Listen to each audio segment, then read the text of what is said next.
Now time to take a look at the vignetting panel, which is located at the very bottom of the brightness palette, and it's located right here. And I'll go ahead and activate it, and you'll see the change in the image immediately. Now, personally, I think that an image looks a lot better with vignetting if it's a portrait. If it's a landscape, you definitely don't want it. But before we get into how this very simple adjustment panel works, let's do some adjustments. Let's review just a little bit and do some adjustments on this image that I think will bring it a little better appeal. Let's brighten this with the tone curve, just like that. And then I think we will adjust the white balance. It's a little bit too blue for my taste, and I'm just going to make a very simple adjustment and pull back on this blue slider, and then I'll compensate for the overwhelming green by adjusting about 50% to the level of the blue adjustment right there. So there we have before and after, and I think that's a great improvement. Okay, now let's move to the vignetting control down here, and we'll activate it. And I just, I can't tell you why, I just don't like that result. I think for a portrait, that a vignette, a slight, not overwhelming vignette, focuses the attention on the subject matter, which is the little girl in this case.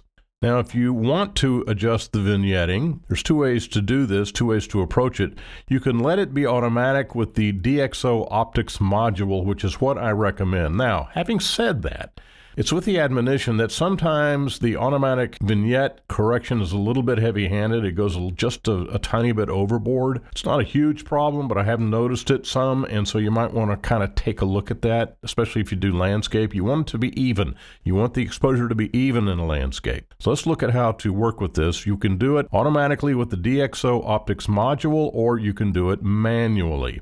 I much prefer to do it manually. Now there's an over adjustment, obviously, and if we want to back off on that, we can see that in the corners of the image, it's beginning to return to normal illumination. If I take it all the way to the left, just like that, and then we have before and after. In other words, there is no correction effect. So let's go ahead and move this over here just a little bit. And really to see it, you kind of have to do some aggressive adjustments just so that you can see the effect. Now, some people do this. Some people really hammer an added vignette for an effect. I think that's something that was very popular many, many years ago. It's not used too much these days, but it's available to you if you want to use it.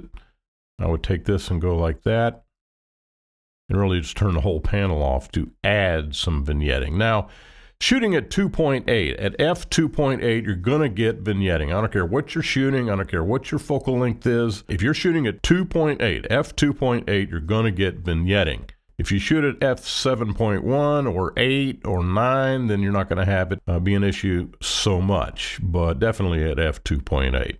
Very simply, there's the vignetting panel in DxO PhotoLab.